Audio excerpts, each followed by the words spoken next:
53 বছরে কারা ক্ষমতায় ছিল আমরা এদেরকে চিনি।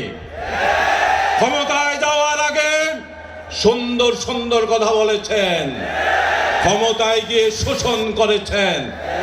জুলাই আগস্টের বিপ্লবের রক্ত ঝরা একটি বিপ্লবের মাধ্যমে আমরা সেই দেশকে গণ অভ্যুত্থান হয়েছে, অভ্যুত্থান সফল হয়েছে। সফলতার 5 দিন যেতে না যেতেই 5 আগস্ট থেকে বিভিন্ন ঘাট দখল শুরু করেছেন, বিভিন্ন জায়গায় চাঁদাবাজি শুরু করেছেন। আপনারা ক্ষমতায় গিয়ে নাকি সংস্কার করবেন। 5 আগস্ট থেকে এই পর্যন্ত আপনাদের সংস্কারের নমুনা জাতি দেখেছে।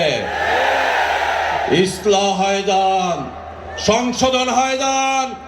ফ্যাসিস্ট হাসিনা যেই পথে গিয়েছে আপনারাও সেই পথে যাবেন। অতএব আরেকটি গণ অভ্যুত্থান আমরা চাই না।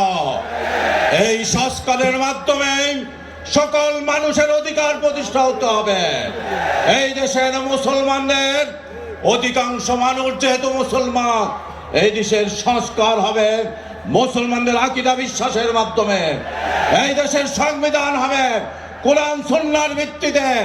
এই দেশের শাসন চলবে আল্লাহ প্রদত্ত রাসূল আনিত আদর্শের মাধ্যমে। কিন্তু সকল ধর্ম বর্ণ নির্বিশেষে সকলের অধিকার এখানে প্রতিষ্ঠিত হবে।